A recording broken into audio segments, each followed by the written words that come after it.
There are two by far most difficult pronunciations in the Yoruba language. And those two are the P and the B sound.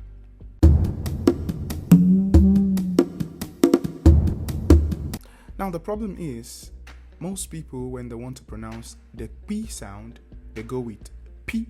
So for example, when you want to say something like Pele, which is sorry in Yoruba, people will say Pele based on the spelling, but in actual Yoruba there is no, you don't pronounce P like a P, even though they both look the same.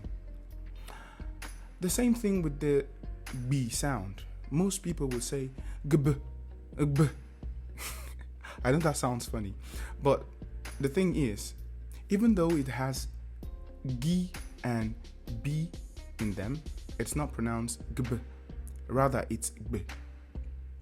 So now the trick to actually pronouncing this thing properly, which your Yoruba teacher most likely didn't tell you, is there is an approach called the lip roll approach.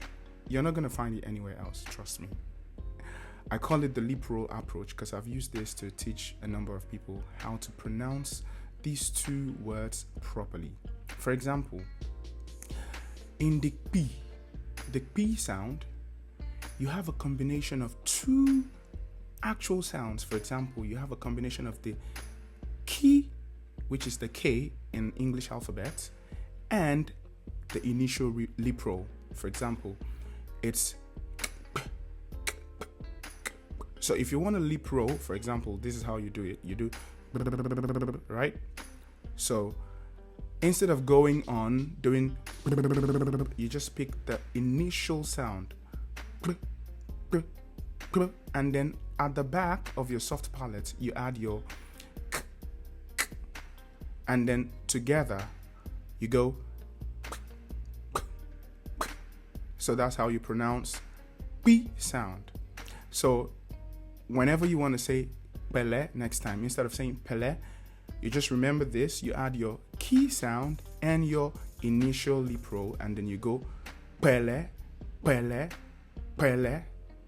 Okay? Now the same thing with your B sound. So instead of going gb, yes, of course there is a G sound in it and a B sound, but you use the initial lip roll as well. So you merge two things together, which is a combination of the G sound and the initial lip roll. So which is b, b, b.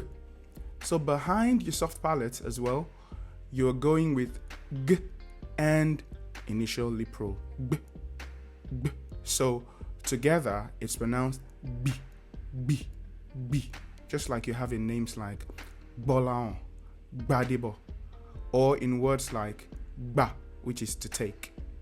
I hope these few tips have been able to help you, and going forward, you won't make those mistakes again.